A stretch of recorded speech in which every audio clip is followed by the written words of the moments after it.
I so I've been practicing meditation for maybe a couple weeks now.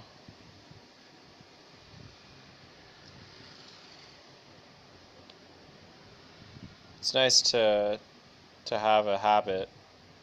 It makes me feel like I have some amount of control, some sense of order. Just that one habit even. I got this little app. It's called Habit Tracker, I think, so I can check off every day that I do it. It's nice. I think it's definitely provided something for me. Um, Also, this guitar has been really nice, obviously. I've been thinking a lot about going into the desert. Been thinking a lot about going to Africa. You know, I, you know, the spiritual places that I know of, the sort of centers would be in the Brazilian and in the Peruvian Amazon, in Egypt, in obviously Mecca, Hajj, um, obviously Jerusalem and Tibet. And honestly, here in Chiang Mai, it feels like this is a holy place in Lana. Um,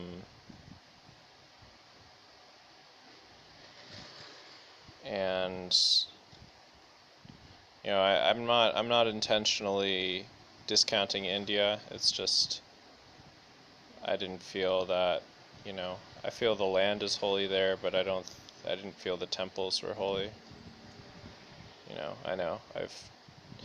I did insult Shiva. I don't know if I've told that story before, but when I was in Rishikesh, I met a man who told me that there was a forest there. It was called the Shiva Forest or the God Forest.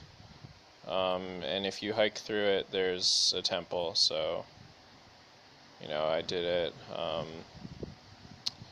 And when I was up, I went just like not that far up, and then there's a little river running down the mountain, so I went over the river and I took a shit in the river, and I just was meditating there. Was there for like an hour or something. I was just gonna go back,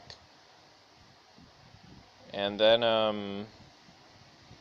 I said I'd just keep going up a little bit. There's a little stand where they sell the like mango juice and soda and stuff like they do up these mountains. And then I just walked a little further, and there's this sign, and it said ancient holy cave in English. They put all the signs in English in India because that's the language that everyone speaks there, um, besides their regional language. Um, and so I'm like, gotta check out the ancient holy cave. And there's this man there, and he had one arm. He was a really nice guy, and I was like, he was pointing me the way to keep going on the trail, and I was asking him if I could go look in the cave, and then he had me wait a moment, and he went and got his flashlight, and he brought me in through this tiny, tiny little door, I guess you'd call it. It was like a little Alice in Wonderland door, and we crawl in there, and it's dark, and there was a little shrine and a little statue and a picture. And then we could see in the corner of the room there was another even smaller little doggy door. And this one we really had to squeeze in through. I mean, I'm small as fuck and I could barely fit through the first one, so then we squeezed through that other one. And then we get into this, like, opens up, and then it's like just totally dark and wet. I mean, you could barely see anything in the first room, let alone this one. And then there's a little hole so we walk in through there. There's another little statue. And then there's a little hole in the floor. And I ask him about that, and we go down there, and there are these little steps. And we go down through that hole, and there it's just this tiny, tiny little compartment. I mean, it could barely fit both of us. He had to stay on the steps, I think, and there's just a little statue there. I mean, really small. Like, you know, basically no space on either side of me. You know, maybe like 6 inches on either side or something. And so then we're sitting there together, and it's cold there. You know, India, it's hot as fuck. I mean, it's so fucking hot in India. And so to be, like, actually cold in the middle of the day outside was a ridiculous feeling. It's so wet and cold. And I'm sitting there with that man, and then I was like, I asked if I could stay and meditate a little bit. And he's like, okay. He left me with his flashlight, and he left. And I just sat there, and I meditated just for maybe 15 minutes or so. And then I said a Shema in there, because it was a holy place, and I was just at the Chabad in New Delhi. And I said the Shema in the holy cave, which is the most holy line in Judaism, maybe. And it means, hear, Israel, God is God, God is one.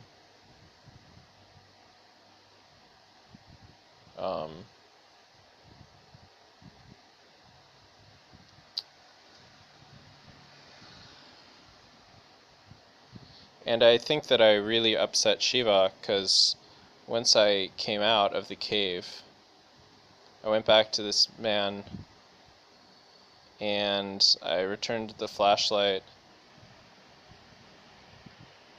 And then there was some other people there who lived up there, and I was chatting with them a little bit. And then the guy who helped me, he came out, and he was carrying this plastic container with these mangoes and water. It was very weird, and he offered me this mango, so I ate the mango. I started eating the mango, and oh my god, I feel sick just talking about it. There was something really wrong with this mango. I feel like I need to vomit right now, and this was like almost 5 months ago.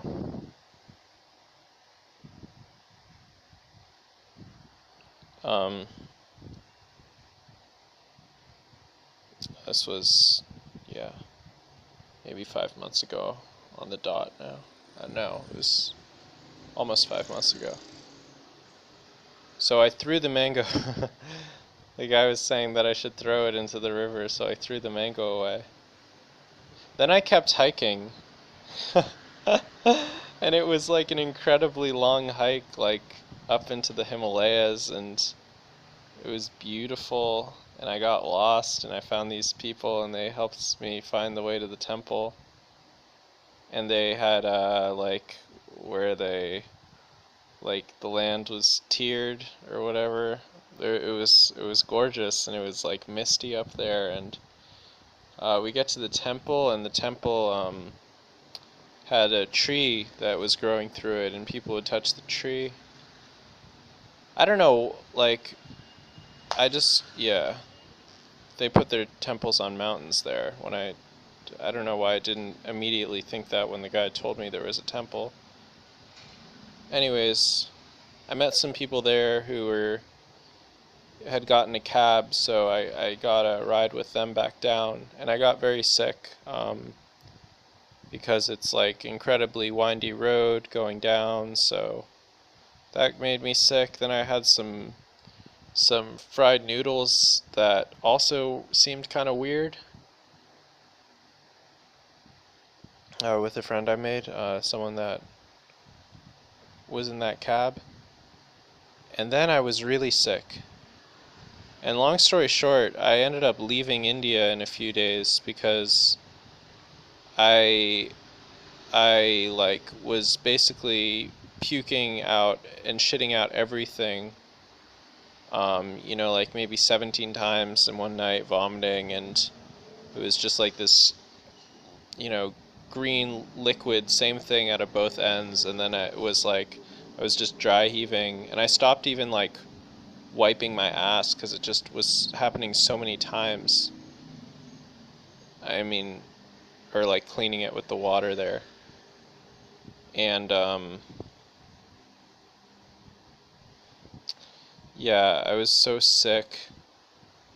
And then I switched, I went to the hospital and I got like 2 liters of electrolytes intravenous and some antibiotics. Or no, he had me on probiotics. I was on antibiotics and I was on probiotics.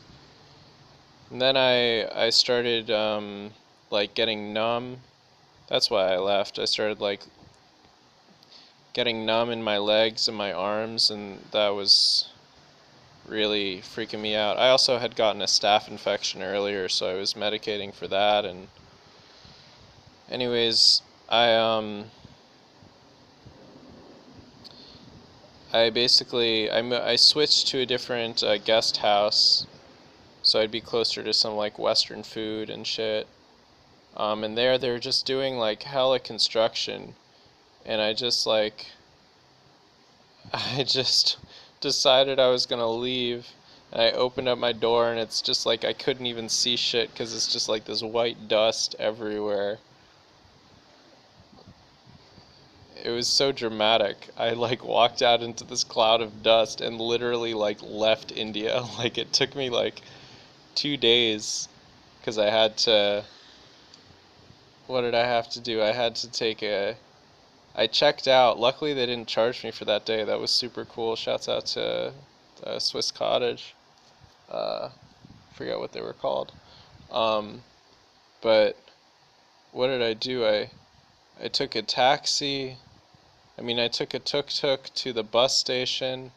Then I took a bus station from Rishikesh back to New Delhi. Or maybe it was Rishikesh to Haridwar and then Haridwar to New Delhi. I think I got one all the way back to New Delhi. And I'm just breathing, the air there is fucking insane. I really have to go back to India like immediately. Then I had to wait in New Delhi because I got there at maybe 5 o'clock in the morning. No, I got there at like midnight, and the trains didn't run to the airport until early in the morning, so I had to wait, um, 5 or 6 hours at the bus station. And this dude let me his phone so I could call my dad, and that was so cool. Shouts out to him. Uh, then I got on the train to the airport, and then I had to wait all day for a plane. And then I had to take, the plane. Well, at that point I was out of India, I guess, but anyways, I'd never gotten sick like that before. Where I got sick and I wasn't getting better. My cuts weren't healing. I had developed this rash on my arm, but really it was like the stomach thing. That was what happened after the mango. Then I was back living with my parents for like a month, like 2 months. How long was that shit? June, like 1 month, or 5 weeks, and then I flew to Thailand. But as far as health stuff is concerned, I guess I had that, the sickness there. Then I got here and I guess I damaged my esophagus, and also like my tinnitus has gotten real bad. That I was noticing back at home. To be honest, now that I say it, I feel like none of these things really have to do with saying the Shema in the Holy Cave. Like, I'm not Hindu.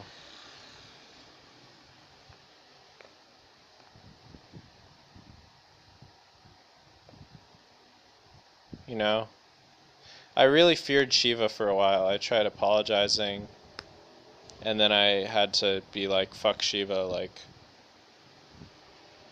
Shiva's an asshole, a human asshole. Shiva's a human asshole.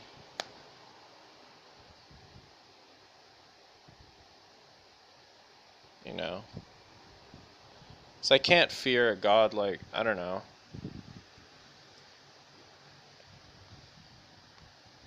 But it was interesting to feel cursed. I mean, it made me feel very theistic.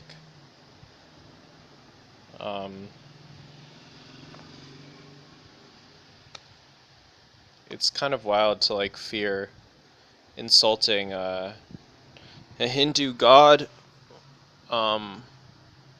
Like to feel like you're playing with fire suddenly, like to have that respect.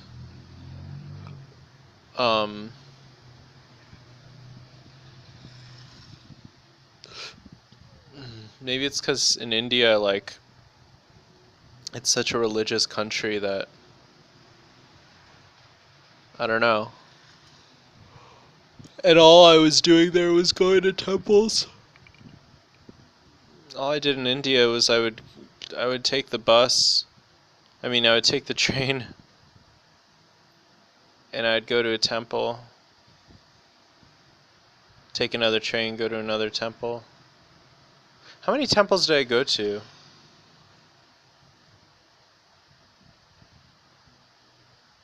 I'm trying to count them now. 2, 3, 4. Maybe it was just 5 or 6 temples. But that's a lot. I was only there for like 3 or 4 weeks. If I go back, I really want to go to Kashmir and Rajasthan and Kerala and out west in that little pocket out to the west. I'm curious what Mumbai is like, I guess. I wanted to go everywhere. That was my plan. I got a visa for 6 months.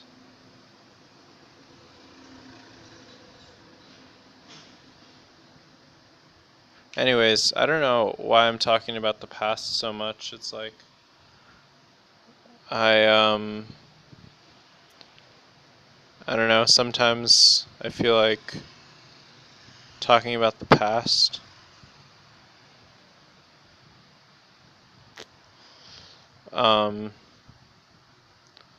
But anyways,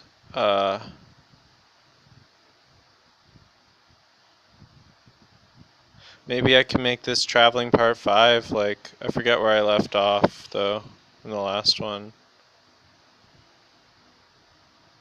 Anyways, yeah,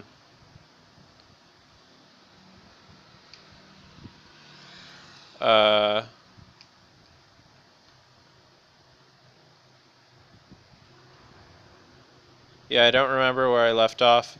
I was staying in Kuta, and I kept hitchhiking to go to immigration to extend my Indonesian visa, and Indonesian people are fucking amazing. And I just didn't want to pay for rides, and I stopped wearing shoes, and would get rides there to and from immigration, and with my little signs in my notebook, and I was also getting my India visa, and the consulate wouldn't give it to me because he said that my picture doesn't look like me. So what I had to do for that was I had to take a bus to Surabaya, and then, which is on Java, it's on the other island, so, sorry. I had to, sorry. Oh my gosh. How can this motorcycle be driving by for so long? What is going on? Unbelievable.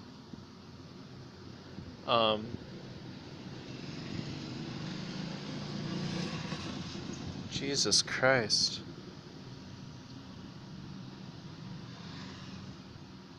So, I went to the US Embassy to see if I could get a new passport. They said it would take too long, but if I go to the US consulate in Surabaya, they make the emergency passports there in one day. So what I had to do, my flight was coming up at this point to India. I had to get my flight beforehand in order to get the visa. I don't like buying flights ahead of time. So, also, by the way, if you do go to Indonesia, don't get a visa on arrival.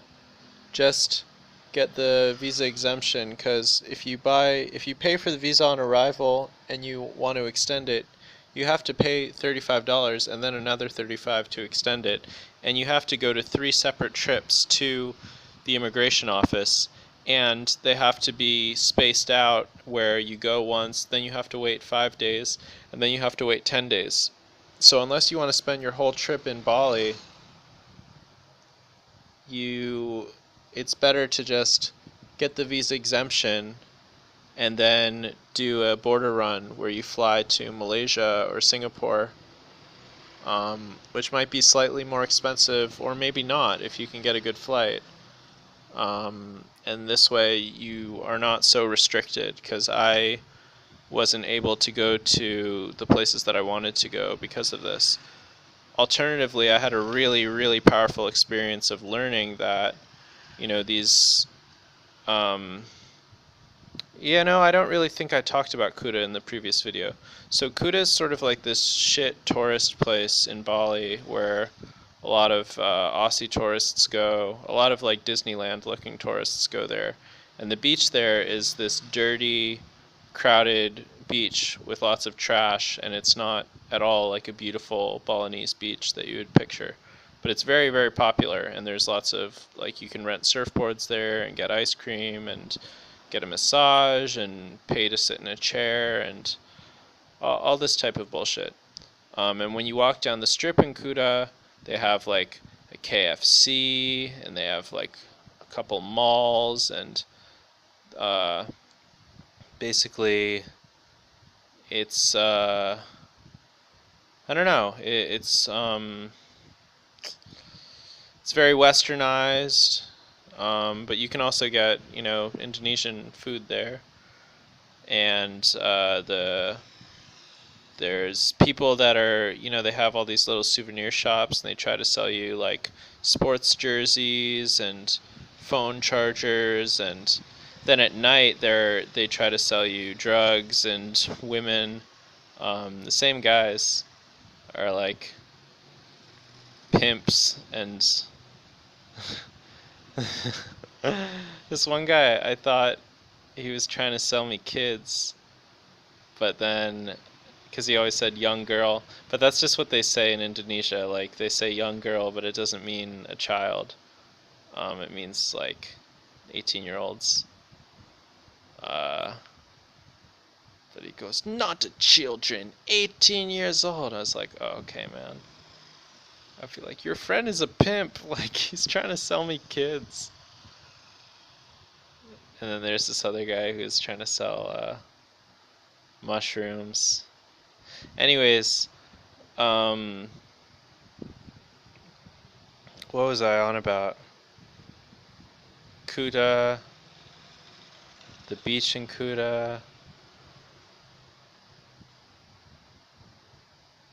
I don't really know what my point was in getting into this.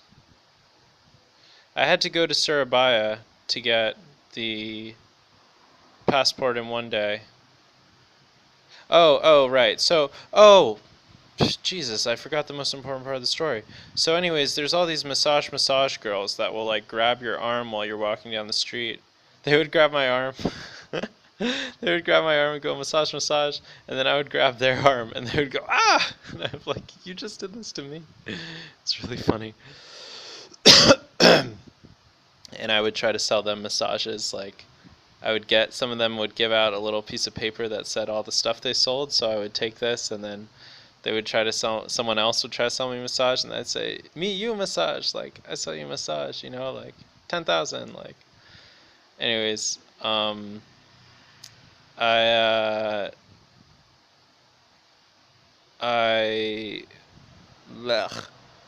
had this impression of Indonesian people, like, that they're just trying to hustle you as a foreigner, you know, they just saw you as money, and they didn't give a shit, you know? And I got mad at someone once, because this guy was yelling at me from across the street, and he was like, my age, you know, trying to sell me like a taxi or, you know, motorbike or something, and I was like, dude, like,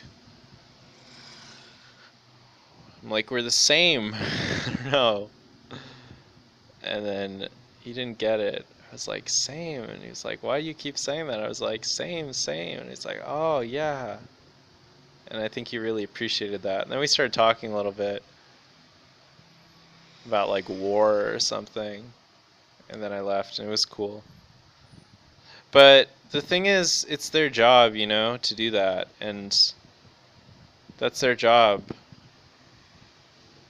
And I had, you know, a lot of good conversations with these people, because we just chat with them, or I would just chat with them. You know, I met most of them on my block where I was staying at the hostel there, and you know, they were just super cool people. I mean, they ended up like buying me, some like would buy me food or like get me clothes and stuff, and like do a lot for me. I mean, they're just really tremendously incredible folks that I met in Kuta. And these aren't even like the friends that I made. These are just like the working adults who I would see, and you know, never even, well, some of their names I knew, but yeah, I mean, these same massage girls and motorbike guys would like just help me out, let me know where like the food is, let me know where stuff is, and like really great people. Anyways, regardless, I had to go to Surabaya, so I got a bus through the night there, and I talked about the buses already, but the bus stops in the middle of the night, and then when I got back on the bus, it was a different bus. I was trying to ask the guy next to me, like, is this the same bus? And he was like, yeah, same bus. But he didn't speak English. And then I got there, and it was a different bus. And, I mean, going to the right place, but they switched the vehicle, so my stuff was on the other bus. And I told them that, and they had me wait. Well, they didn't have me wait there. I got to wait there, and miraculously, the other bus came with my bag and nothing stolen from it, which is fucking incredible. I mean, that was nothing short of a miracle. I have no idea how that happened, but I was able to communicate with them that the buses switched, and they were able to figure out which bus it was that I had came from, and then that bus, I guess, I hope was driving there already. I don't know if I derailed a whole thing because of this. But I got my bag, which had it had my passport in it, it had my phone in it, or maybe I had my phone, but it had my passport, it had money, it had a lot. And you know, anyways, I got my bag back. I got myself to the consulate.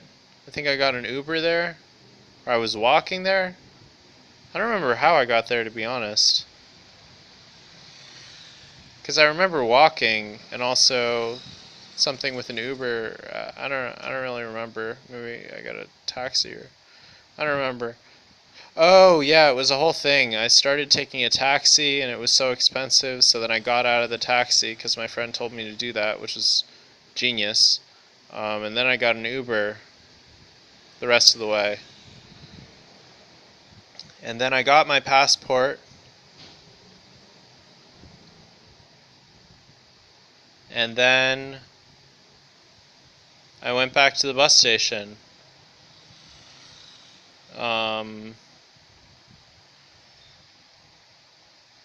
And then on the bus back, they fucking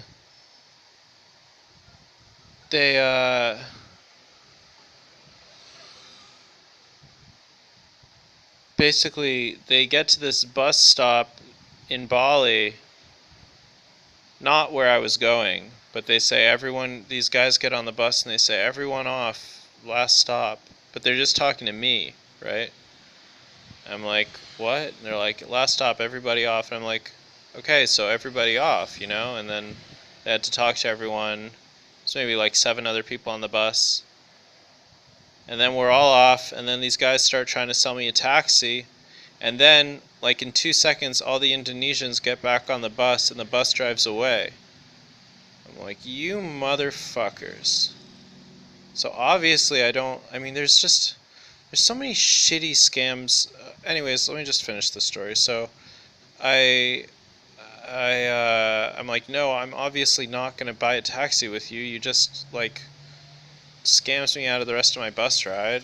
Or whatever. That sounds so entitled, but you just tricked me, so I'm not going to get in your fucking taxi.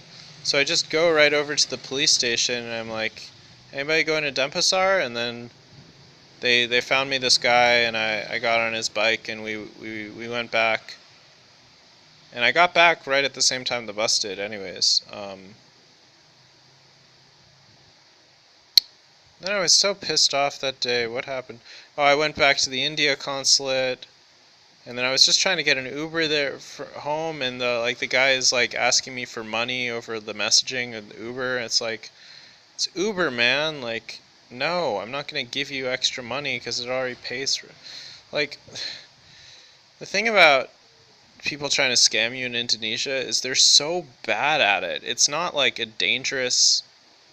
I don't want to say it's not dangerous, but to me it didn't feel dangerous at all. It just was like these people running these like really, really bad scams that I don't know how anyone falls for. Like, there's this dude who was always trying to buy my phone for like $70 or something. It was like an American phone, and I'm like, no, like, I'm just not gonna sell you my phone for $70. Like, you know, and people would try to lowball me, like, I would carry my guitar around, they'd try to buy my guitar for like a quarter of what it's worth, or like, yeah, just shit like that, you know, the Uber stuff, like, people, you know, the Uber driver asks you for money, and,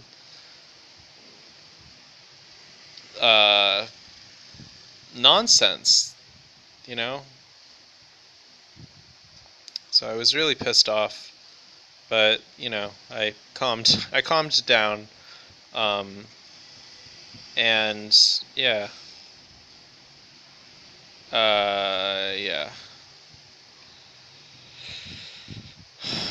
Um, I should just add that like I leave out all the parts of the story where I like make friends and stuff because I don't know, I feel weird like talking about that. Like I don't feel like that's like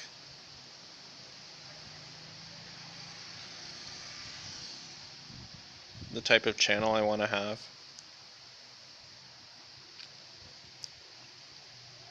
Um, but yeah, I mean in Thailand and Indonesia there was like, you know. Anyways, I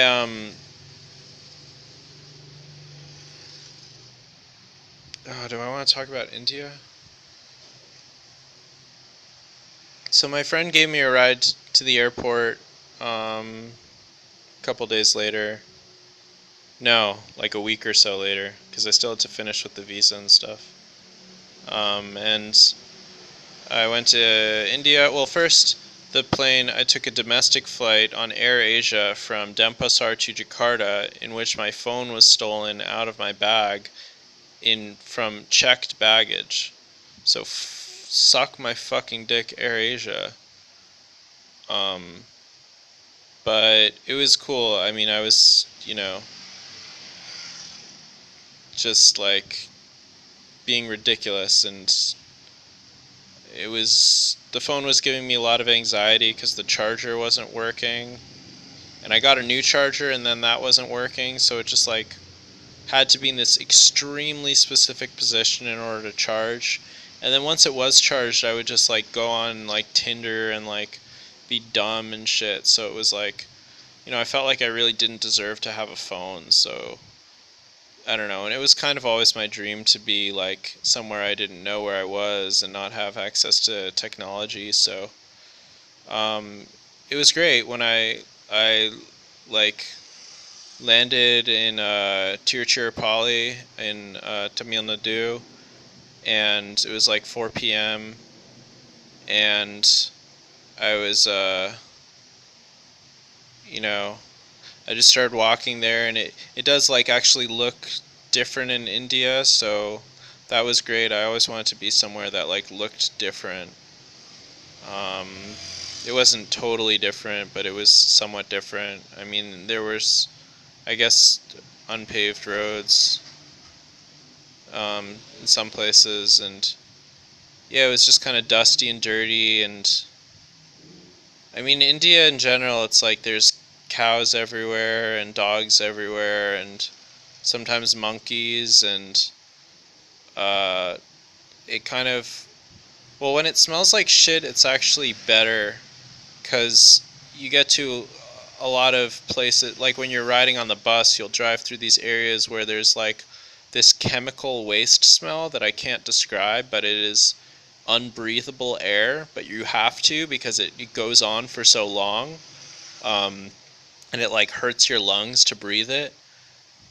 There just are no restrictions on these types of things.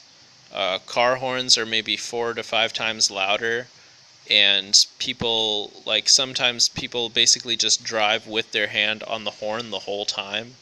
Um, it's like there's more honking than not honking from cars and motorbikes there. Uh, yeah, the driving obviously is ridiculous, but I honestly think that in Bali it's just as bad. I'm sure people will disagree with that. Uh, in the South, they do the head nodding thing, which I really couldn't wrap my head around what it actually means, because it supposedly means yes, but people do it when they're saying anything. Yeah, I mean, they basically are doing that all the time in the South, I found. It's cheap as fuck. I mean, I could get food there for like, maybe 30 cents US dollars. No, that's a little. No, I mean, 60 cents. 60 cents you could get a meal. Um, and well, I mean, maybe I should be more chronological about it. No, I don't know if I want to tell the story or tell the fast facts. Well, I just started walking, and then it got dark. I had a guest house reservation because I had to when I was applying for my visa, but I really had no intention on making it to this guest house. I was just kind of walking, and I just started walking along like the railroad tracks, and then it got dark, um, and I found my way to this church. I think I've told this story before. I asked these people where the church was. Nobody spoke any English at all. Um, but I saw a sign for a church, and I thought, like, okay, this is what you're supposed to do. So found my way to the church, and then there was a man there who let me in, and he spoke like really great English, and I was really surprised. And I was like, hi, and he was kind of nervous. He didn't really understand my deal, and there were some guys there from London that had come because they were opening a new church, this place. And dude gave me a ride to a little hotel, which was super nice. It was expensive. I mean, it was like $20, but more than I was really spending on stuff like that. It was maybe $30 or $25 or $27 or something. But so I stayed there, and then I was like, fuck this. I'm not like staying in hotels. So then that next day I walked so fucking far. I walked out of town, and I was just walking along the road, and I'd go through a little village, and then I'd just be along the road, and I'd be in another little village, and then I'd be on the road. I mean, I don't know where the fuck I was going, and I don't know, I saw this mountain, I almost wanted to just go out there. But people started being concerned because they'd be like, what are you doing here? Like, this is not a touristic area. Like, you know, I mean, someone actually told me to leave. I mean, they were really didn't understand what was going on. So eventually I tried to hitch my way back. This guy on a motorbike stopped this truck that was carrying logs, I think, something like this, and they gave me a ride a little bit of the way. They offered to stop to get me food, and I was like, I'm good. And then they dropped me off at like this bus stop, so I thought they were going to drive me all the way back to the city, but it was just at this bus stop, and I was like, okay. By the way, they sell these little, you can buy water there. Water there is like 20 rupees, which is like 30 cents.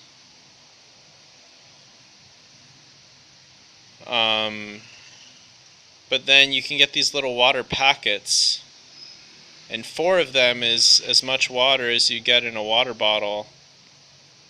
And the packets cost maybe 2 rupees each, or you can get 2 for 3 rupees.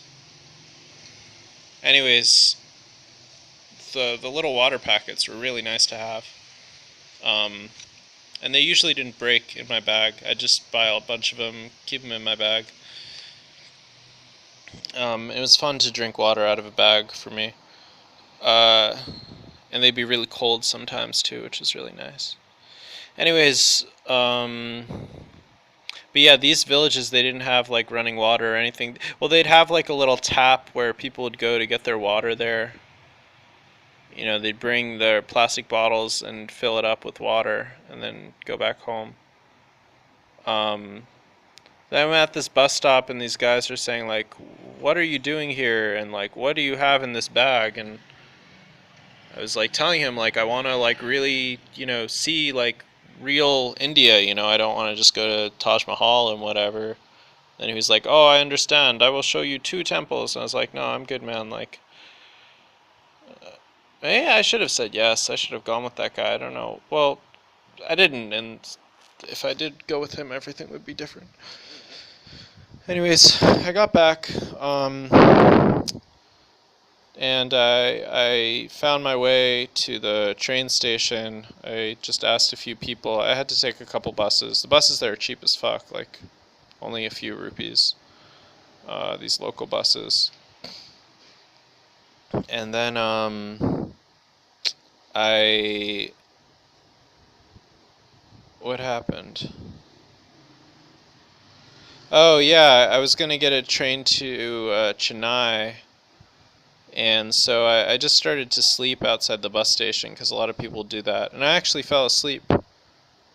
Um, and I missed the train, but then I woke up and there was another train. The way that if you buy the ticket same day, it's like you can just get on any train that's going there for I don't know how long, but got on the train, then I slept on the train on the floor, and I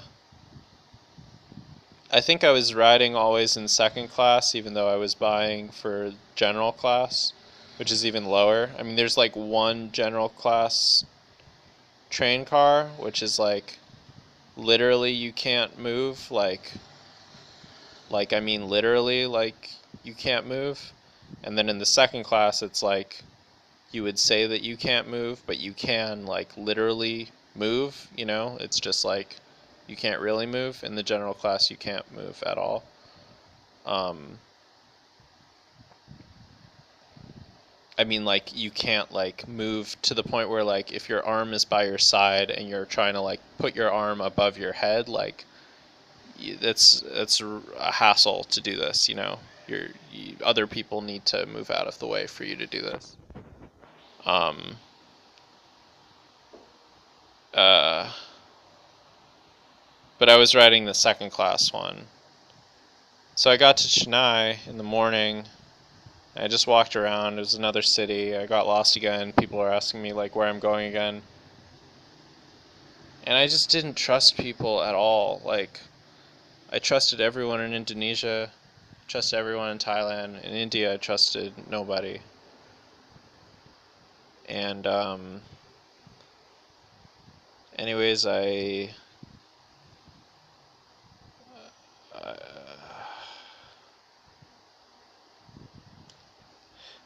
I got back to the train station, or like this local train station, or no, I just got this local train to Tiruvallur, because I have a family member that had gone to the famous one. I forget what it's called. Nimmavala, I forget what it's called, but there's a mountain there. It's a famous place in Tamil Nadu. This was a different place. It's called Tiruvallur. I was walking around Tiruvallur, and found this guy selling oranges. And I bought some oranges from him, and then I was trying to ask him where there was nature, and he didn't speak English. I mean, he spoke a few words, and I couldn't really do it. So then I drew a little picture of some grass and a mountain, and he told me go to Tirupati. He said there's a temple, go to Tirupati. And I thought he was saying Tiruchirappalli because people call it Trichy, and I don't know if like he was saying like Tirupalli or something, like it was another nickname for it. So I was gonna try to go back to Trichy, which was lovely, by the way. It was a lovely city. The people there were actually so nice, and it's extremely cheap there. I mean, chai is like it's like 8 rupees. Usually it's 10, but there's only 8. Um, and I have to go back to India. Oh my God, to the south. No, to everywhere. I'm like a fly to honey. And what was I gonna say? Oh, so but then I saw a sign that said Tirupati. I was like, oh, Tirupati. I'm talking to these guys, and they go, you want to go to Tirupati? I'm like, yeah. He's like, take this bus, number blah blah blah. And I'm waiting, and I get on the bus, and then they say it's 100 rupees. I'm like, 100 rupees? The fuck? Like, usually it's like, 5 rupees or something. I mean, 100 rupees is like $1.50, but I was shocked that this was the price. Am I doing my rupee math right?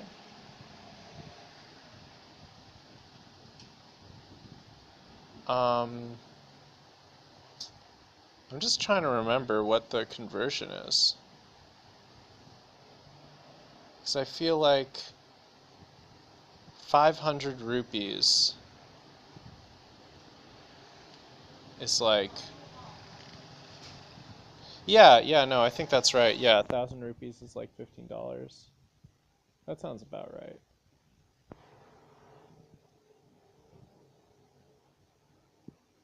Yeah. Anyways, so I yeah, wait. So if a meal was 60 rupees, that would mean that it costs like, yeah, like almost $1.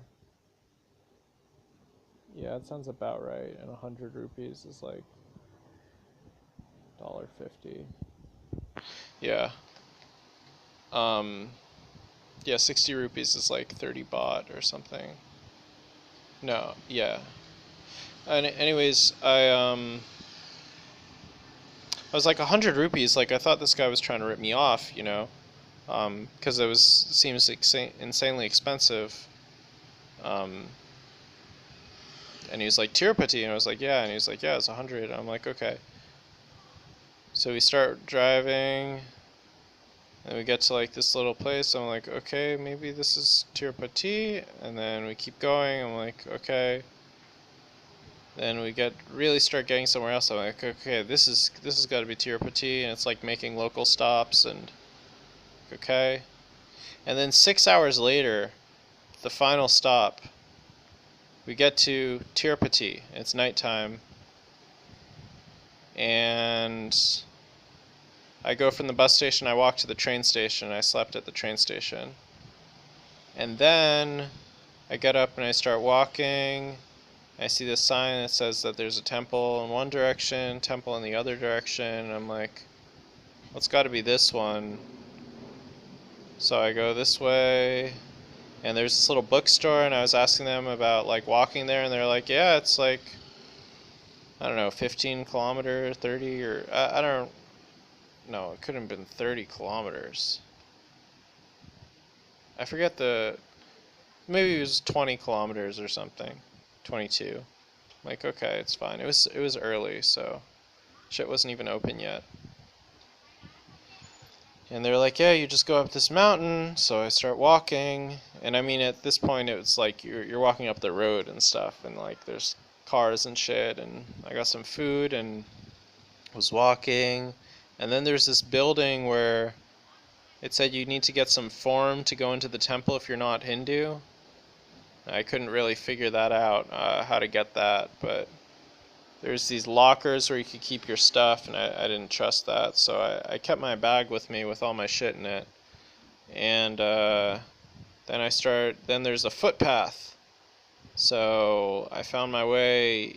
I was walking up the road, and they're like, no, go in the footpath. So I went back, and you go in this little tunnel, you go under the road, and then there's steps to go up the mountain. And oh my god, India is fucking incredible. I had to take my shoes off to go up the mountain, and these shoes were falling apart. I could have, in hindsight, I could have put them in my backpack. Instead, I've just left them there, so of course they weren't there the next day. But anyways, I started hiking up the mountain. They have this red and orange, it's not quite paint, but it's like this. I mean, it's made out of this dust, and I'm sure there's millions of people that know what this stuff actually is. But they're putting it on the steps as you go up, so it's really beautiful. The steps are covered with this orange and red. People are putting candles all the way up the steps and lighting all the candles. And there's hundreds and hundreds of people going up this mountain. Um, and yeah, I realized that this was actually like one of the holiest temples in all of India. Um, and I had no idea. I was just trying to find nature. So I met these friends along the way, and they were kind of teaching me what was going on and what was happening.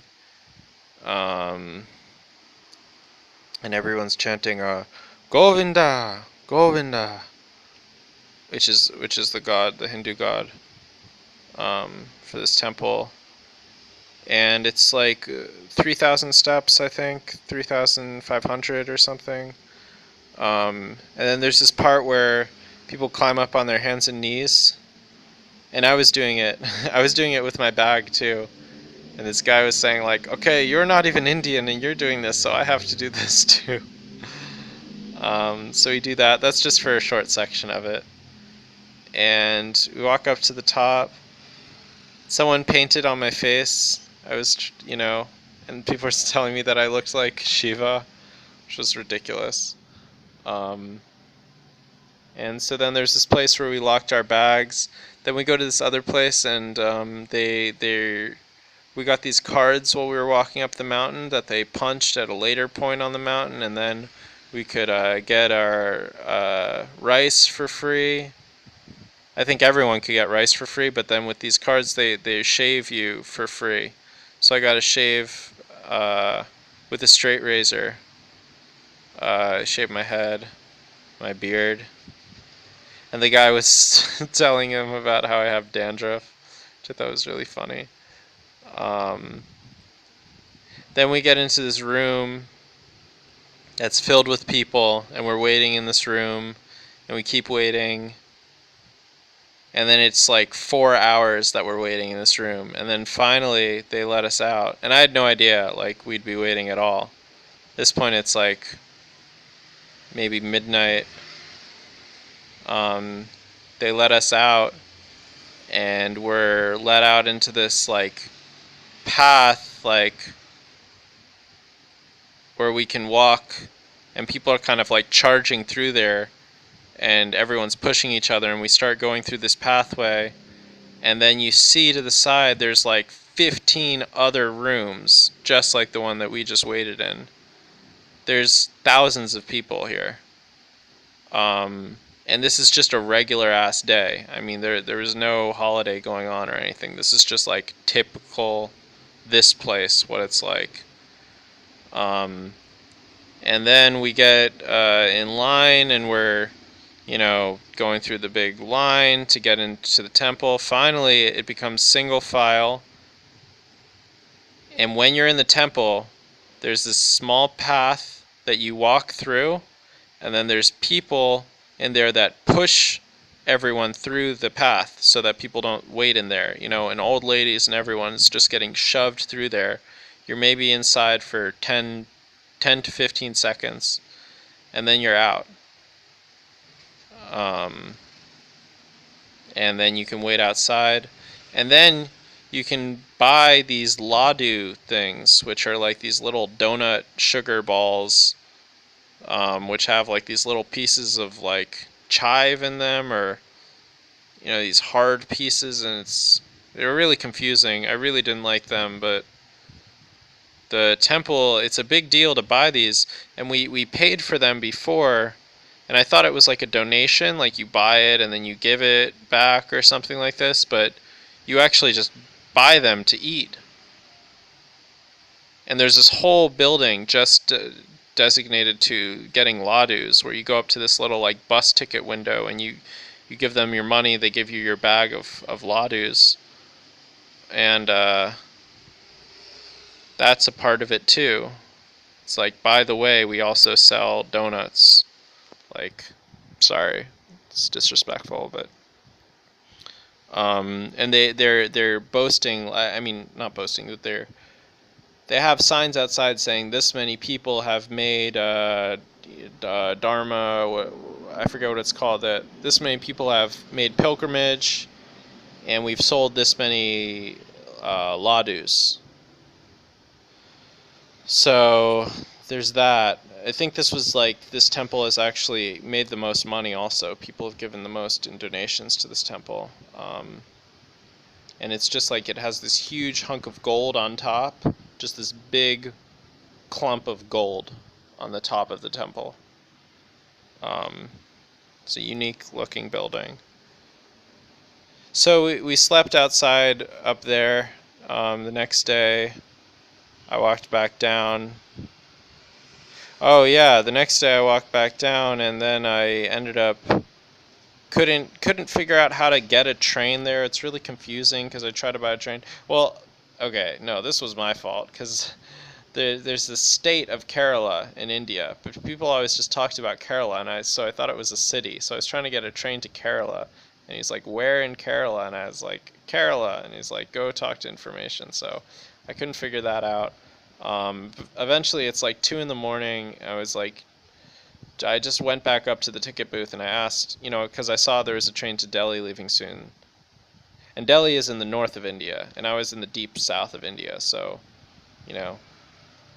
like 2.5 days away to get to Delhi. And so I asked if, there's a train to Delhi, and he gave me a ticket, and it costs about $6 US.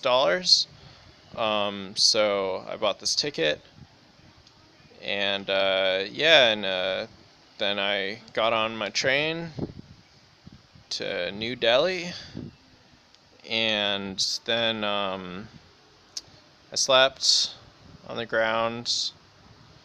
Then the next day we get to this one stop, and this cop comes on, and he's like yelling, he's so mad, and he has this baton, and he's like hitting on the rafters. Here, I should plug my phone in.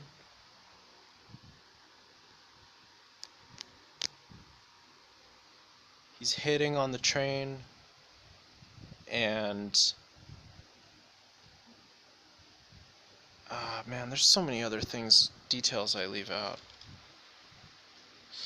He's hitting on the train. He's like grabs this kid by the back of his shirt, yanks the kid out. He screams at all of us. People are getting off the train. I stayed because, I was supposed to stay, and he comes back and he's screaming at me again. So then I get off, and this guy is like, ladies, ladies. And I was like, oh, because we were on the women's car. That's why he was mad at the men, and the women were staying on the train. But the men had to get off because we were in the women's car, which, I didn't know that shit. Anyways, get back on the train. We keep going. And a lot of people in India, people don't smoke any cigarettes. I mean, it's illegal to smoke outside there, so a lot of people chew tobacco and, like nicotine, or they chew this other stuff, which is like, it's just menthol and like cardamom. I tried one of that. It was really interesting. It's like packing a lip, and you spit. And then I made some friends. They were telling me how I smelled really bad, because I did. So I hadn't showered at all since I got to India. And that was also like from those plane flights. Anyways, the people that come on these super crowded trains, not in the general class, but in the second class, and sell little samosas and drinks, and these little plates with like just some like vegetable, like it's like a spicy kind of little thing. It's really good stuff. And it was nice. Then we had to sleep another night, and then, or got to, and then this night, it's like everyone is like shoving each other around. Like, it was really hectic finding a place to sleep there. I mean, it was super crowded. And then these kids get on in the middle of the night, and they're all yelling, and they're all like wearing bandanas, and they're just like these little punk kids, and they're like pushing like they just start kicking us all that are lying on the ground, and taking people's bags and like throwing them down. And I thought they were like trying to rob the train, but what they were doing is they were just clearing space so that they could fit up in these like little places where the bags go. Like there's like these bigger sections where bags go and people always are lying up there, but then there's like this small one like along the side that's there's barely any space, but these kids are so tiny they would fit up there. And then they hung these hammocks across from like where the fans are on top to like the poles on the sides, and they had their little hammocks drawn up, and then and then they all went to sleep, and it was so cute. um but it was like, oh my god, this is some bullshit at first. uh and this guy kept like leaning back into me and was like, I had to keep shoving him off. This guy kept like putting his feet over him, like, "Get your fucking feet out of here." You know, you had to really like claim your territory there. But eventually we worked it out, and we're able to even fall asleep for a little bit. And then the next day, oh, and then there was some real drama with this friend that I made, and this guy. So basically, there's the chairs there. I mean, there's like benches there, which are supposed to seat 4 people, but sometimes they'll fit 5 or 6.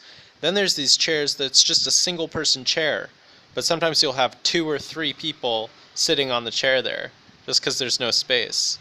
Someone will sit in between someone's legs. Another aside, that there's just like, there's people, you don't have sex there outside of marriage, and there's a lot of touching between men, and even like these gay men will come on the train dressed as women, and they'll like hit you, and they'll like be really sassy and demand money, and sometimes men will like kiss and flirt with these men because you're allowed to do that. And men will, hold hands with each other, walk in each other's arms, who are just friends, and also will sit in between each other's legs and like next to each other. And there's just a lot of touching between men in India. So there's this guy who's sharing a seat with someone, and with my friend, and then my friend lost money, I guess, and he thought that the guy had stolen it from him, because I don't know. I don't know if we ever figured out if he did or not. And then, they were almost about to get into a real fight with each other. It was really, really intense for a second, and then it kind of boiled down. And then afterwards, he sat back on the seat next to him, shoved him over, and they're sitting on this chair with each other again. So it was super, super interesting. I mean, interesting isn't the right word. It's just, that's what happened.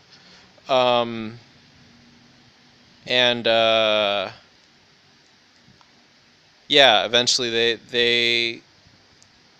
they got off at Nizamuddin. I got off in Delhi. And I'm on this shit side of the railroad tracks in Delhi, where it's just I mean, I don't want to call it hell. I don't really care about shit like that, but it's just so filthy.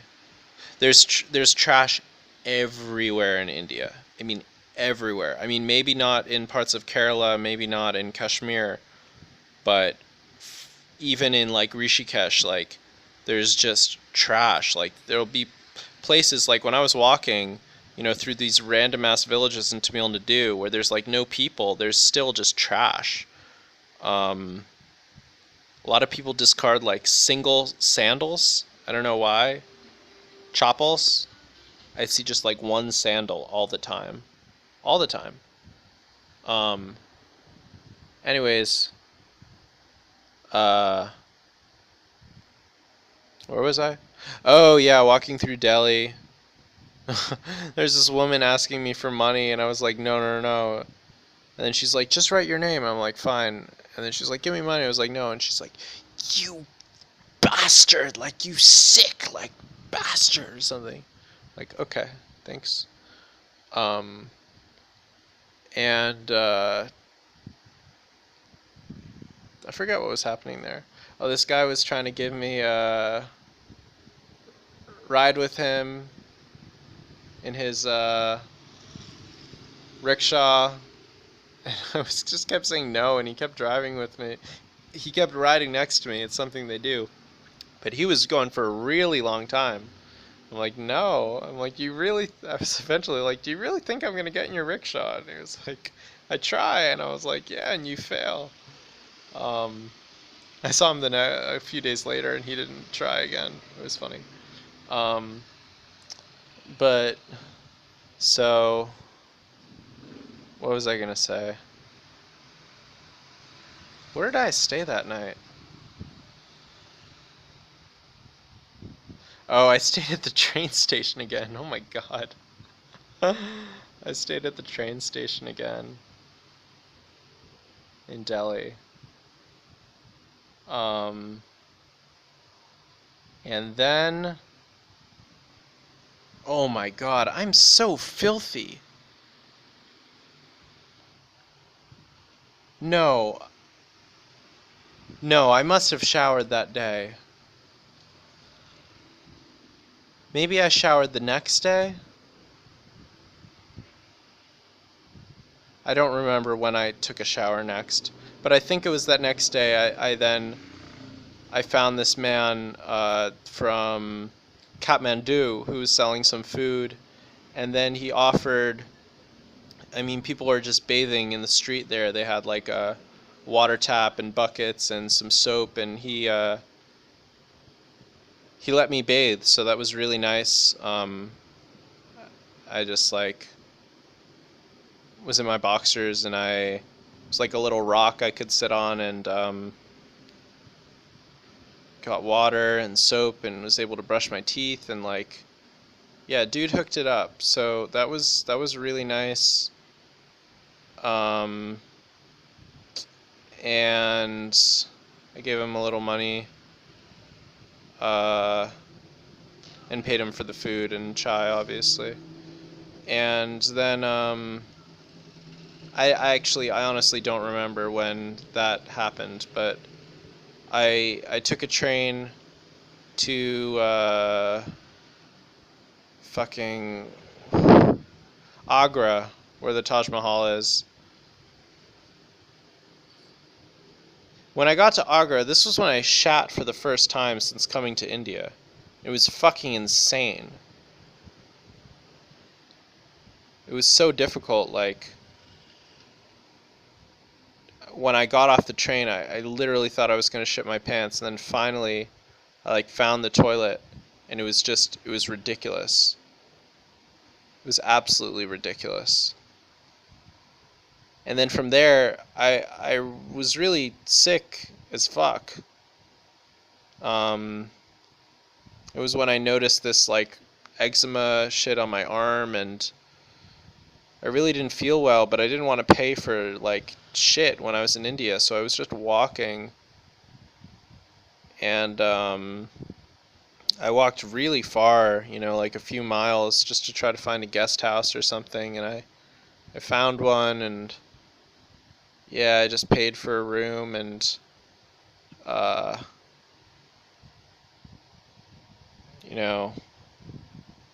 went to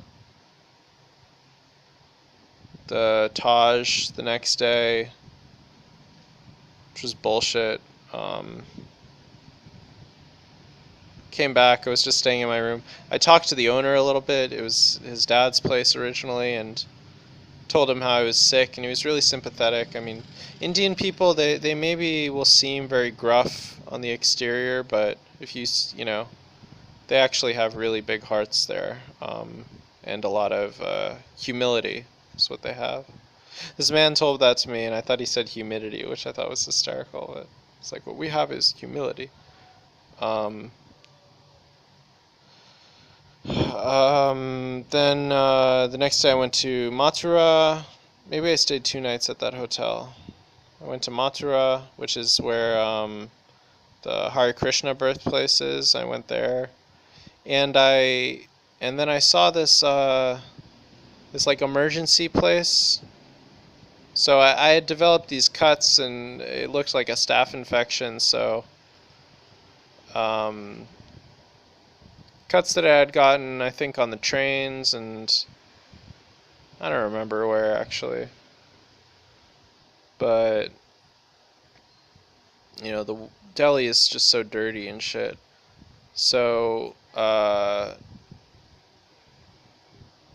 they had me on the bed there, and I was trying to. Well, no, before I was just trying to ask him like what he wanted to give me these injections, and I was like, what do I have? And he was like, well, you took this, because I took some amoxicillin that I got at like the chemist, which is like the little pharmacy there, and he was like, well, you trust the pharmacist, like I'm a doctor. I'm like, I know, but I've taken that before. Like, do you think I have staphylococcus? Like, and he was like, yes, staphylococcus.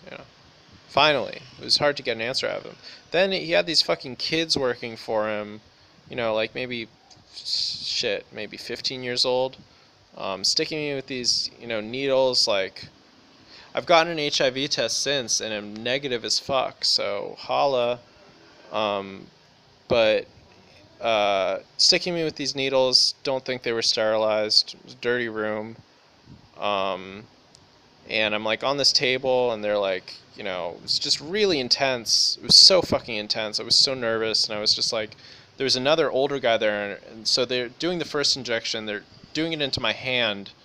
I'm like, it just pissed me off. And then the other guy did one of them, and then like they were doing one in my butt, and then they had to do another one in my arm, and the kid wanted to do it. I'm like, no, like I want him to do it. And he's like, no, no, no, no. And I'm like, no, I'm like, hey, I got that guy's attention, and then I had him do the last one, thankfully. And then I left and went to the Hare Krishna birthplace. There's a weird man that just stared at me for a really long time there. I forgot about that. I was just like drinking something and was just chilling, and this dude just was staring at me, and I just wanted to stay there the whole time just to see, like, just for him to leave. So I just sat somewhere a really long time because of this. And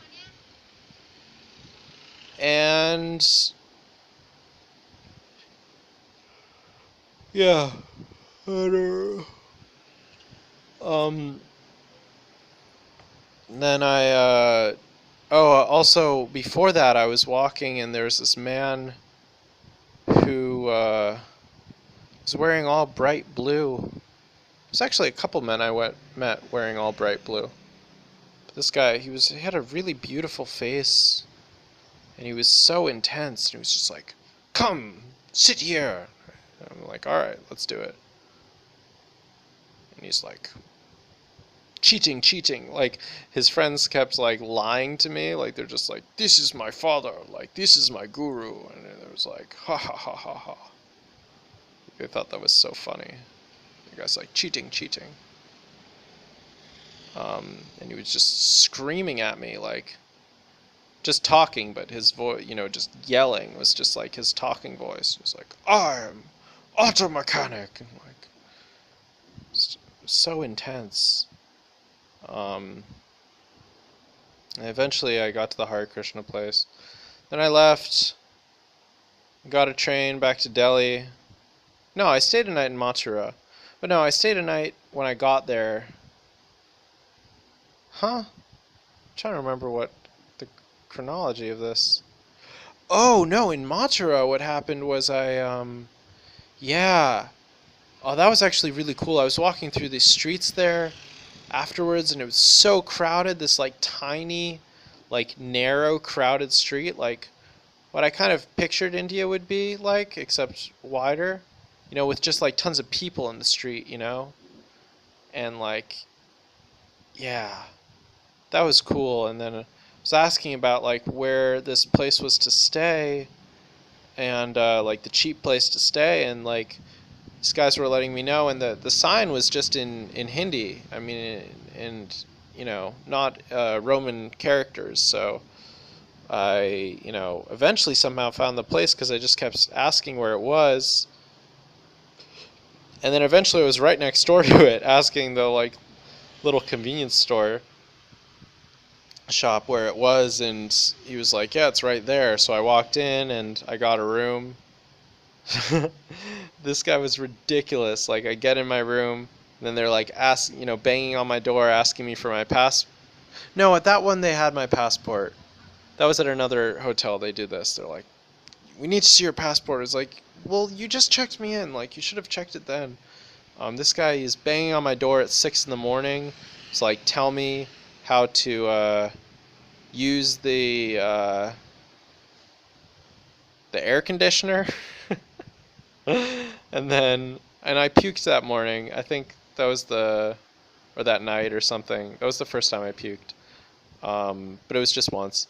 And then at like 8 or something, he's like banging on it again.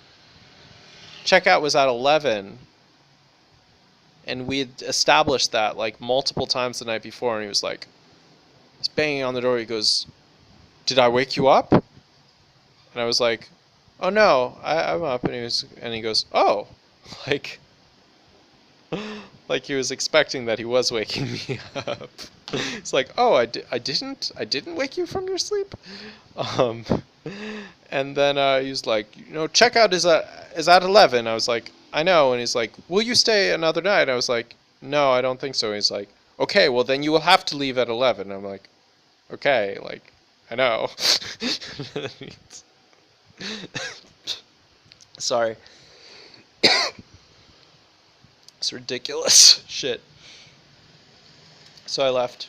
I was only allowed to stay there 3 days also. They were telling me that's the rule.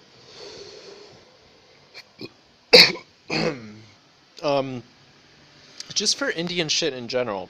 No, sorry. Let's keep going with the story. This is fun. So after Mathura, I got on a train back to Delhi. For some reason, I don't know why. I think I just didn't know where to go. I wanted to go to Delhi. So I go back to New Delhi. And then I found a... Oh yeah, this was amazing. Oh my gosh. So I found this like nice like hotel place there where my room had it. I was staying in the AC room. I think I was paying for the fan room, but that had me in the AC room. The owner of this hotel. What a guy. Just what a fucking like classic gentleman. Like he reminded me of my grandpa. Like just this fucking like classic like real, just man. Like just this dude. Like I loved that guy. I loved him so much. And he was always just always smiling. He was smiling and just helps me. And then there was one day where I asked for food, and the guy was like, "Oh, no food today," I think because the owner wasn't working and he didn't want to work. Then it was the next day, and I just made this comment to the owner. I was like, "Oh, no food yesterday?" And then he goes, "Who told you this?" I'm like, "Told you." I'm like, "It's really no problem." And he's like yelling at this guy, and it's like, "It is our duty to give you food if you stay here." It's like so intense. Then the guy was talking to me later, who was getting yelled at, and I was like, I know, man. And I told the guy after, I was like, yo, that was not the guy who did the thing. Even though that guy did also say he was going to give me food and then didn't. Or, I don't know. I asked for food, he said this is when the kitchen opens. And then I guess it was unclear whether I was going to get the food when the kitchen opened or I had to order it from him again at that time. So, anyways, whatever. I told the owner that, and then I told the other guy how I talked to the owner, and then he was like, "Oh, okay, cool." Like, it all got sorted out. I was going to the Chabad then in Delhi, whatever, and what the fuck else happened in Delhi? I was there for like a week. I think I was just sick and staying in bed. Yeah, sorry guys. There's nothing really that happened at this part of the story. Um, then, oh, I was trying to find the hostel in Delhi. That was the first night that I stayed in that hotel. I found a hostel online. I'm trying to find this hostel, and I got really mad. It was like the only time I lost my shit. And it was nighttime, and this dude, like, this guy's telling me where it is, and he's like just bringing me to an information desk. Like all the time, these guys try to be your friends, and they just bring you to this tourist information place where someone tries to sell you something. And that happened to me like 3 or 4 times, and you know, then this guy, finally, this guy, he's like, someone brings me to the wrong place, and this guy's like, okay, yeah, I know where that is. And I'm like, okay, and he's like, 100 rupees or something. I was just like, come on, man. And I flinged my, like, arms out. Like, not like I was gonna hit him or anything, but I was just like, like, come on, like, what's going on, like, I was so aggravated because I just wanted to, like, find this place, and there wasn't a single person that would help me out, like, actually, no, there was people that would help me out. This dude let me borrow his phone to look for it, and there was someone else that helped me too, but then there was just people that were just always trying to get money, and I knew that this guy had no idea where the place was, and it was just, I was just losing my shit because I felt so out of control that I couldn't find this hostel. I mean, it's actually absurd there because there's the main street, and then there's just like this tiny, these tiny winding little paths where they branch off in all these different directions, and it's like this, this like fractal shit that happens, and was impossible, So I ended up staying at the hotel. Okay. Wow, I'm like angry about this right now. No, it's okay. So then I got a train to Haridwar, which someone told me on the train to Mathura was another holy city. And this man lost his phone also, or he had it stolen. And these guys are like, no, it was not stolen. And I'm like, dude, it was definitely stolen. But it was his second phone. Anyways, I went to Haridwar, and no, I was going to take the train there, and then I was davening at the Chabad, and they wanted me to stay so they could have a minyan, and I was going to stay for the rabbi, and then I was like, no, I really have to go, and he's like, okay. I was like, okay. But I still missed the train, so I ended up getting a bus to Haridwar. The bus in a way is actually much nicer than the train, except for when you're driving through this chemical shit. So I found a place to stay in Haridwar. This dude gave me a ride. How many times did I hitchhike at night in India? 3 times. It's so ridiculous. This guy gave me a ride. He was driving me around to these different... The thing is, though, this is how I rationalize it. When I'm hitchhiking, like when I'm getting on the back of a stranger's motorcycle in the middle of the night, it's that, or it's just being outside somewhere where I don't know where I am in the middle of the night. So it's like, if I meet a person and I feel, I trust them, that to me is smarter than just being lost. Now you could say, don't take trains that will get you to places you don't know where you are in the middle of the night when you haven't booked any accommodation. Like, I don't know what to say. Fuck you. But it's just, it seems, yeah, it's just, it was like the best option at the time in these circumstances. So this guy was bringing me around. He brought me to this one place. It was like super expensive, so he brought me to another one. I was like, okay, I'll pay. It was still a lot, but you know, maybe 1,000 rupees or something. So I got a room, and this was Haridwar now. Oh yeah. Yeah, I had my room in Haridwar. I got some food there, and he gave me change, and I was like 1 rupee short or something, so I asked him to like give me this 1 rupee. It was being so ridiculous. It was so fucking petty. So I got my 1 rupee. I think he gave me 2 rupees because that was what he had, was a 2 rupee coin. So I left. Then in Haridwar, I went to the temple there on a smaller mountain. There is a temple in Haridwar. So in Haridwar, there's 2 main temples there on either side of the river. But then there is actually more than 2 temples. There is this mountain that you can see in the distance, and there's this very small temple there. And there's no regular path to go there. So once I was better from being sick, I wanted to come back to Haridwar and do that hike.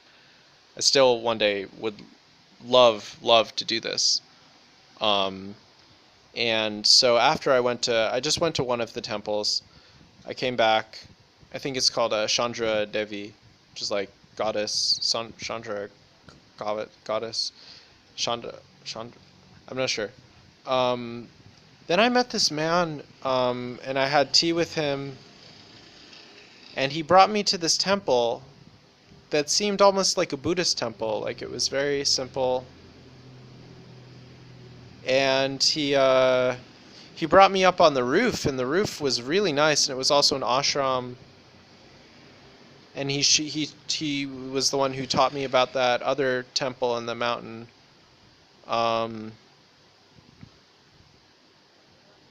Then we went back down and we had some more tea, and he bought me a little bit of food, and that was very, very nice. I think I promised him I would come back one day, so I have to make good on that. Because we will have tea again.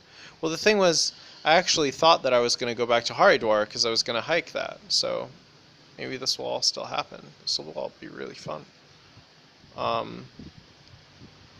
I ended up not staying another night in Haridwar. Instead, I got on a bus to Rishikesh. Then in Rishikesh,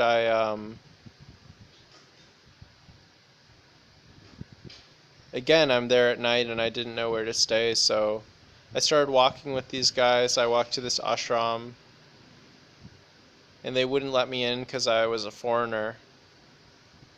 And so then I wanted to go, people were saying to go to Ramjula, and I think I got a taxi there, actually. No, I think I walked there. I think I walked. I think I walked all the way to Ramjula. Maybe I got a tuk-tuk part of the way? I really don't. I don't think that I did. Because all the hotels were full. I was willing to pay even for the regular hotels near the bus station. They were all full. So I go to Ramjula, and I was trying to find a place there. And there's this guy closing up shop. It was really late. It was maybe 10 o'clock at night. This guy was closing up, and then I got on his motorbike, and he brought me to this little hotel, and they had a room there. It was expensive as fuck, but I got it. Or maybe it was 1,500. I don't know. Maybe it's 1,000. I don't know. But I got a room. I got a bed.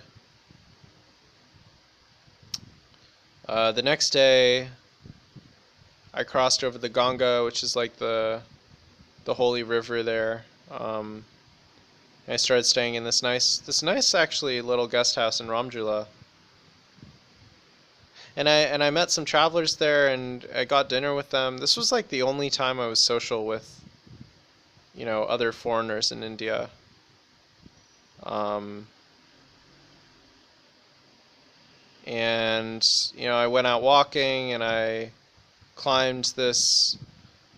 There's a temple there where it's just like this big tower that you climb up, tons and tons of steps, and there are these bells all along the way.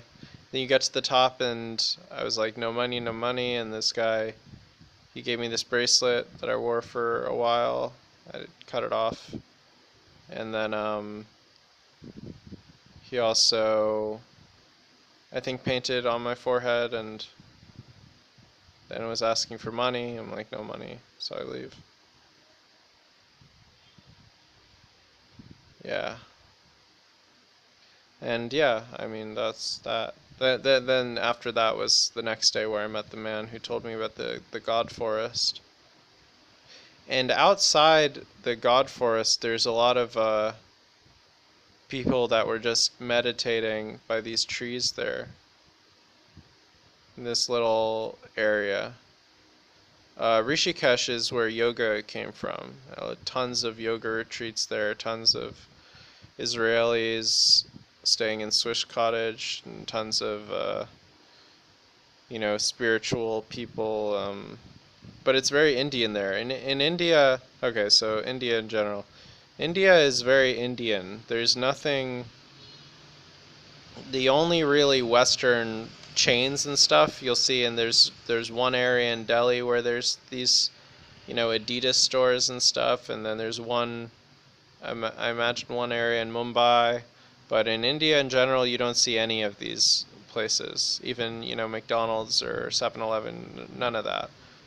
You actually hardly see any real buildings. Most of it is people have, these kind of like propped up little shack type things where there's like a tarp and, some like long pieces of bamboo or it's not really like a proper, made structure. The hotels are, but the other things aren't. And yeah, there's like this extreme wealth disparity where there's the Indians that like work for Western companies and have, smartphones, and then there's the Indians that don't, I mean, to stay in a hotel in India, you have to pay like $15 at least, which is, I guess still insanely cheap for a hotel by America standards, but like, in Asia, you can usually stay places like, well, I guess hotels are always more expensive. I guess it's the hostels that are cheaper, so never mind. But a lot of the hotels were like $30 and up, which is still expensive for Asia. There are Coke products there. They have Coca-Cola. They also have this drink called Thumbs Up, which is Coca-Cola, but it's called Thumbs Up. And then they have Sprite, which is sort of like Sprite. They have 7-Up, which is just disgusting and nothing like 7-Up. Same with Fanta. They have Orange Fanta, which is just gross. They also have this mango Coca-Cola product that's just in India called Mazda. That's pretty good. It's like a mango juice. Those are good. Water, I already explained. You get the liter bottle for 20 rupees, or the other bottles, the smaller ones, for the packets. Then when you're walking up these temples, there's these little shacks along the way where people are selling banana. They'll sell mango with this kind of salt stuff that you put on the mango. It's actually pretty good. It's like this spice. And those were actually really good. Something about mangoes and salt like really worked with the green mango. And then they'll sell like all of these like little trinkets and shit and like stuff to give to donations at the temple. Like with these half coconut shells and flowers and just different things that there's different rituals for giving as donation to the temple. And always money. They're always asking for money in the temple. Like when you're walking in the temple, they're just at every point they're like, really demanding that you give them some money. Um, Obviously beggars, lots of beggars. Um,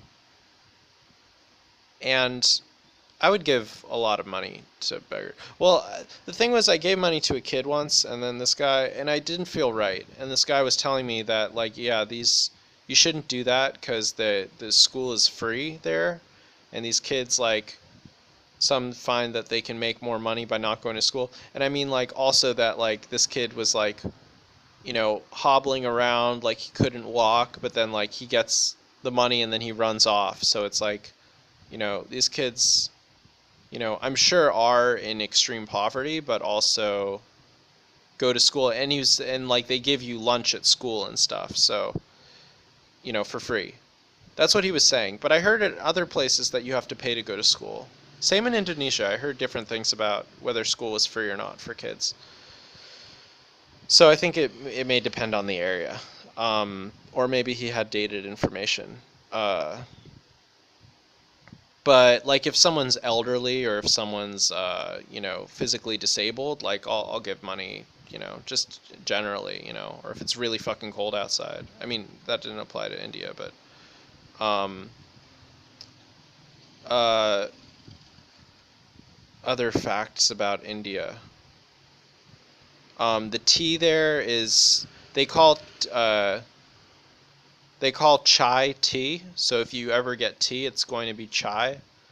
The chai there is fucking insane. It's like has absolutely nothing to do with chai in the States. I mean, it's just like this ridiculous drink that just like changes the way that you feel. Like, I don't know how to describe it. Like, that's a little bit too extreme, but it's just like first time I drank this was like, oh my god, like this is like a regular thing that the people drink here. Like, it's ridiculous. People are always, shoving each other out of the way, which you have to do. I mean, like, if you didn't shove, you just don't get on the train because there isn't enough room for everybody on the train. Um, it's ridiculously hot, and everyone's always like wearing pants and long sleeve shirts, and also complaining about the heat. Um, I shouldn't judge that. But at the time, I was like, well, I met this man who was like, this is Indian style. And I'm like, no, this is American style for like for fucking American weather, where it's like cold and shit. Like, I don't know. Who's to say? Yeah, no cigarettes, no alcohol anywhere. Obviously no cows, except you can get beef in some of the Muslim areas. Lot of Jesus in the south, tons of churches in the south. Um, and yeah, lots of different languages, lots of, different types of Hindu. Um, the food there, it's really hard to find any of the like Indian food that you'll see in America. um I couldn't find any, like, curry or like, saag paneer. I mean, it's possible to find, paneer you could find, um but like it's like the like naan was not really something people did. It was more of this like chapati bread. It was like stuff that's like naan, and rice was more common, and a lot of masala is really like what I found. And it's really, I mean, cuisine is really different in the north and in the south. Um, but yeah, spicy food. Not super spicy though. I've really never been anywhere where the food was like ridiculously spicy.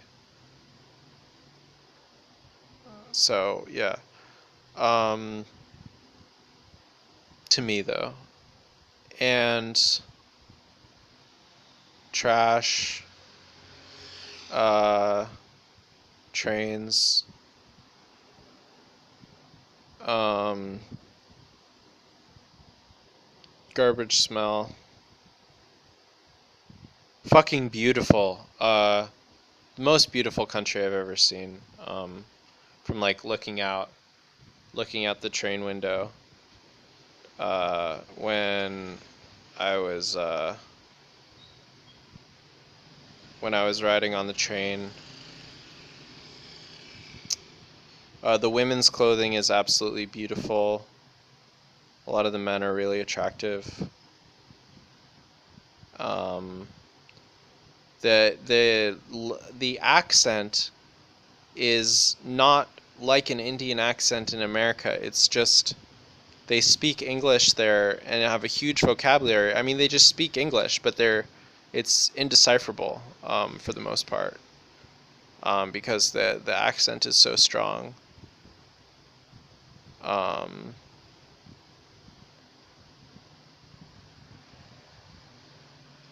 You know, I had a really, really, really negative attitude going into India. Like, I have no idea what I was thinking, but I wanted to spend no money, and I didn't want to trust anyone.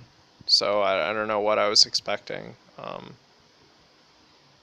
But the thing about India is it's a very, it's industrial. It's it's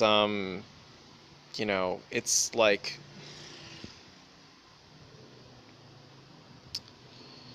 I'm describing it as this very like non-industrial place, but it's not high tech, but it's like cities and people and like, you know, uh, basically pollution and trash. And that's the hell of the place, I was expecting it to be this like, like this very organic, like this suffering of like, people like out there dying because of like lack of like food in a desert or something like this, but it's not at all like that. It's like cities, and trash, and just it's just filthy, but in a very like chemical way, So that's really what India is. It's, I mean, like deeply religious, and the people that live there are fucking warriors, It's like I was there for a month and people like lived in India their entire life, That is unfathomable to me. It's absolutely unfathomable. So they're really the most incredible people on earth I've ever met in that respect, just in the endurance and the way that you can live like this, where the culture is just to be so, incredibly rude to one another.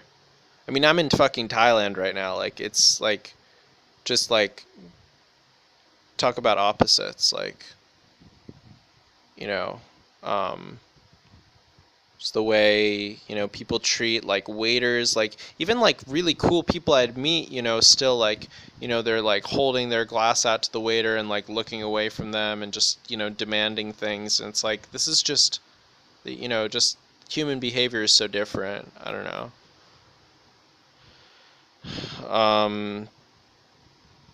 I have a list of India facts. It's under my bed now, but I'm gonna get it out just because this video is so long and I just want to make it cohesive and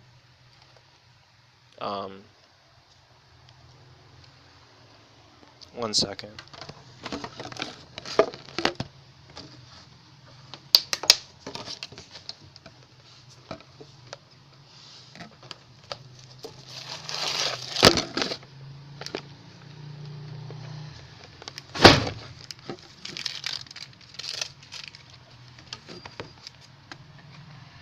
Sorry, guys.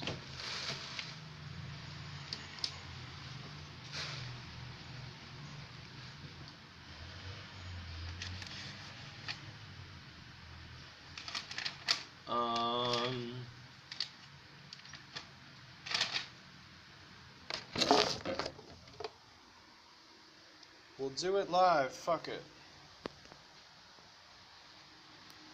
shit, I've been recording in HD. I've been recording in HD?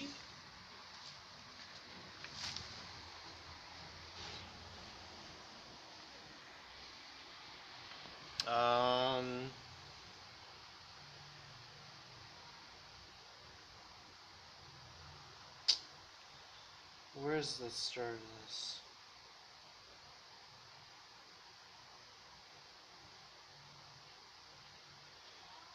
Yep.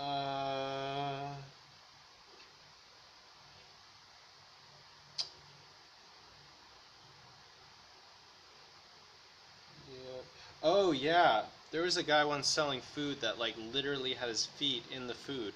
So there's just like, it's very unclean and unsanitary, but you'll never see a person like touch their lips to a water bottle.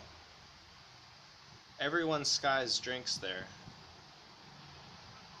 I was actually giving people a lot of soda and water because a lot of people were puking when they would walk up these mountains because they're not.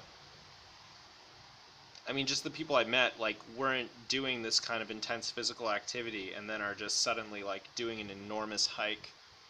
So I'd give soda a lot to. Well, it happened like 2 or 3 times. What am I saying?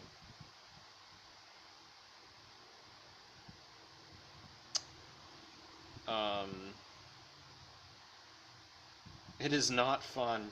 Yeah, I really didn't like it.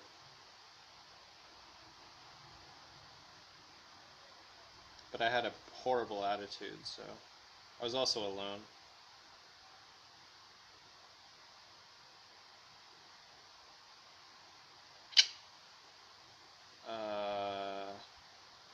A lot of this I went over.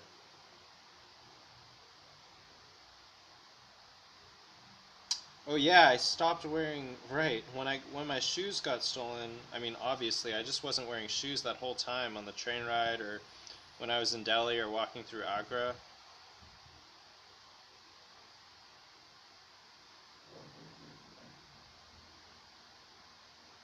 I'm sure they thought it was strange at the hotel that I wasn't wearing shoes.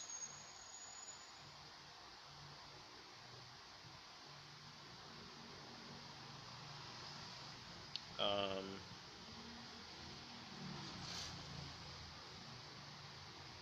oh, Limca! I forgot Limca. That's another Coke product they have there. It's like a lemon soda.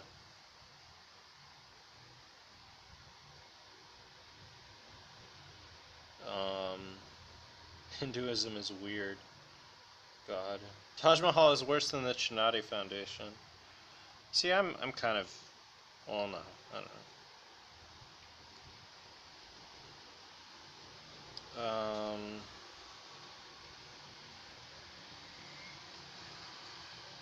When did I write this? Was I still in India? This is maybe my last day there?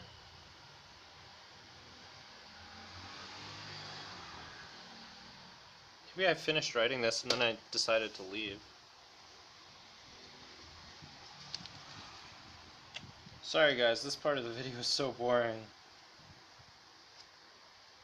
This is just, you can stop watching now. This is just me like finishing just for, so it's complete.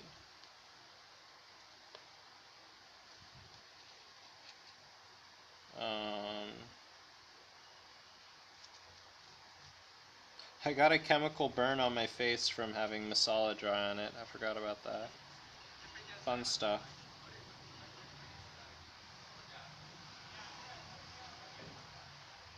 Gash in my arm. It wasn't a gash.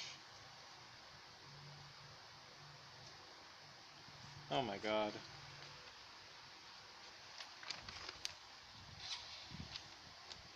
I was so mad. This is the saltiest thing ever. I'm not reading a lot because I'm just like being so bitter and angry.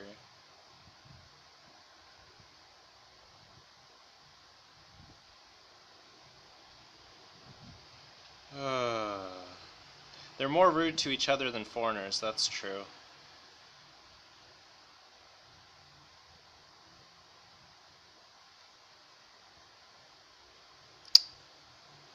Um,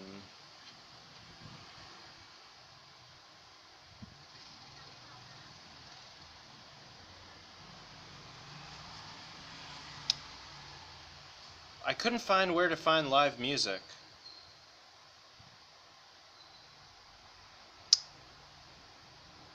Then again, I wasn't using a computer.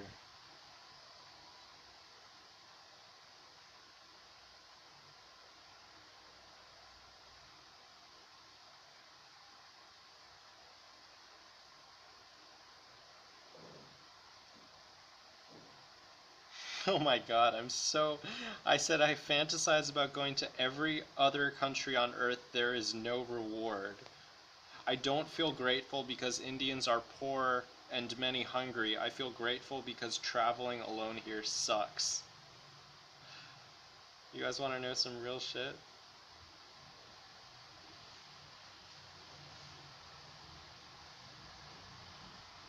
Parota, that was the other one. I have seen Courier Sog nowhere. Oh yeah, they also so hotel there. If a building says hotel, it means restaurant, but it also means hotel. So you never know if someone says hotel, because they'll say hotel like veg, veg and non-veg available or something, or like, non-veg, veg only hotel. You don't know if they have rooms or not, or if it's just a restaurant.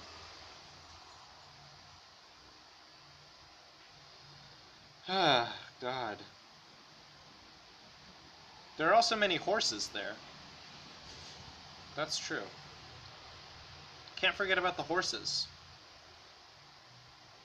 Yeah, in the street you'll see a lot of horses, a lot of dogs, sometimes tons of monkeys, and definitely cows. Cows are everywhere. Yeah, alright, we covered it all. That's pretty cool.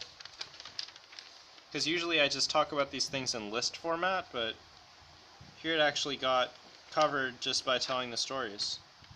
And the rice there is bad. And the one other, we can end on this one. When I was at the train station in New Delhi,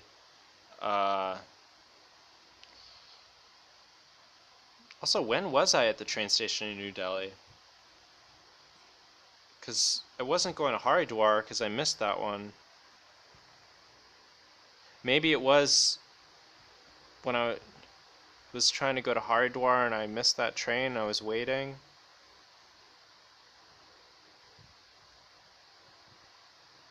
Yeah, it must have been. Anyways, there's this man and he was, I don't know what country he was from.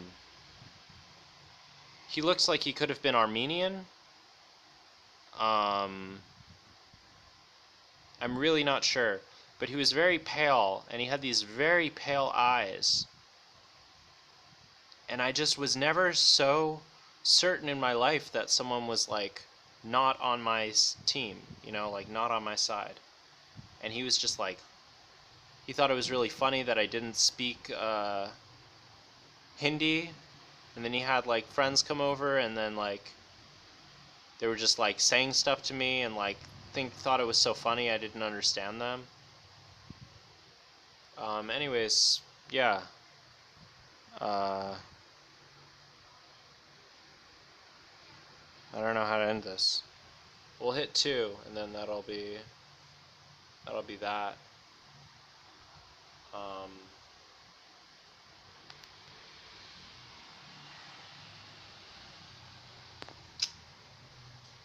yeah. Allahu Akbar! Oh shit, we still have another minute. Fuck this.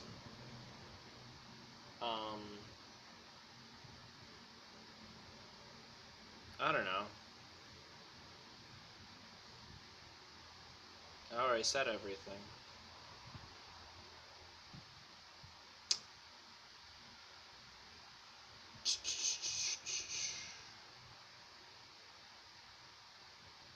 Maybe I should just end it. I don't have anything more to say. I don't know what the point is in waiting for 2 hours.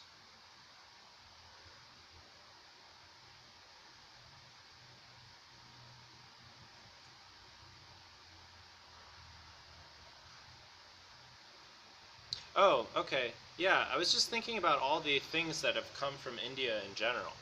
So, yoga, chai, Hinduism, um, Bollywood, uh, sitar, tablas, um, like raga, Indian classical music, paneer, ghee, um,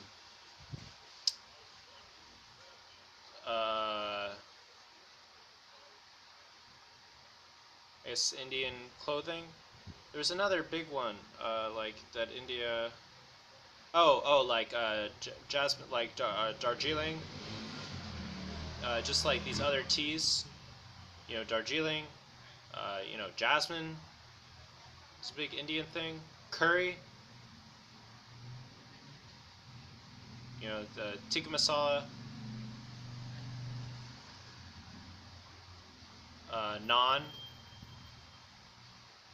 Um, and also like I don't know. I associate mangoes with India. Mango. Um,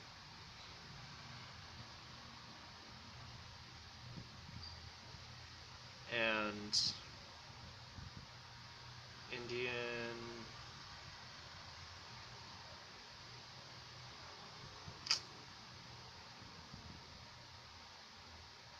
I'm not sure what the other one was. I mean, a lot of this like neo spiritualism is based off of Hindu in a lot of ways.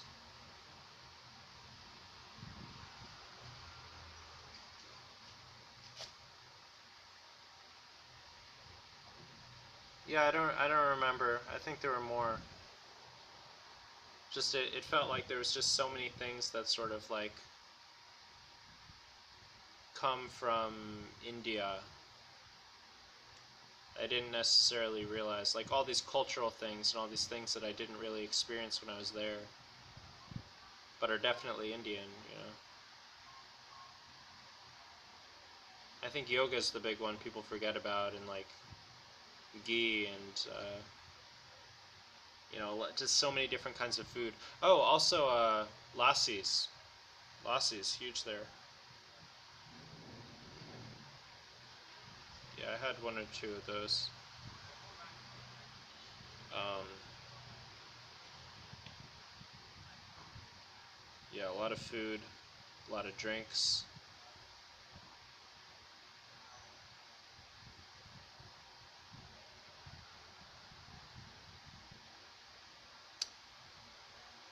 A lot of arts and entertainment.